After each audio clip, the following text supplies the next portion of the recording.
Bienvenue dans Terrienne, l'émission sur la condition des femmes dans le monde. Il y a 3 ans débutait la guerre en Ukraine, un pays qui compte près de 7,5 millions de mineurs.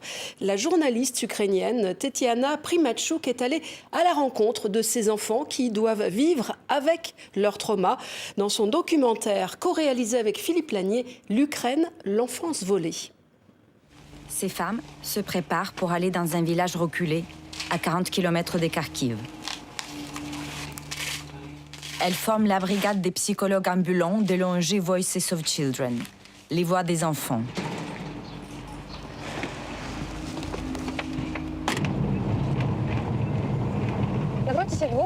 Pendant 2 ans, aucune organisation, aucun volontaire n'est venu dans ce village.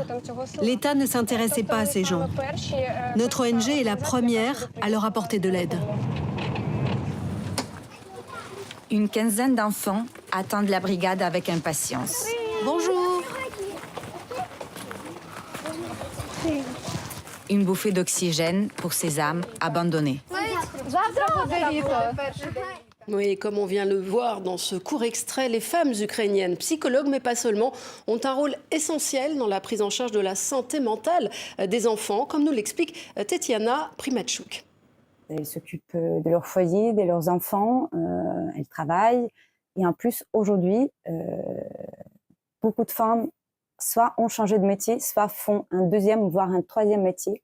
Ça veut dire qu'elles participent aussi à l'effort national dans cette guerre.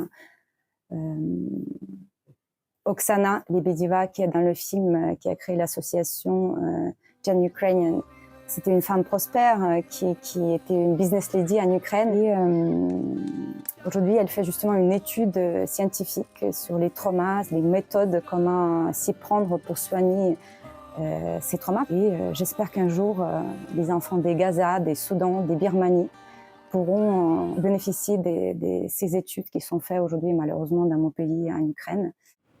Et malgré la guerre, la vie continue. À Kharkiv, dans l'Est, le métro est toujours en fonctionnement. C'est là que la population se réfugie pendant les alertes au bombardement. Mais pas seulement. On y trouve aussi une école qui ressemble à toutes les écoles du monde, ou presque. Cette envie aussi, cette volonté de créer ces écoles souterraines, c'est aussi pour que les enfants puissent se sociabiliser en fait, parce que beaucoup d'enfants en Ukraine font les études en ligne en fait, et ça vous savez très bien en France avec Covid, ce qui c'est vivre enfermé chez soi.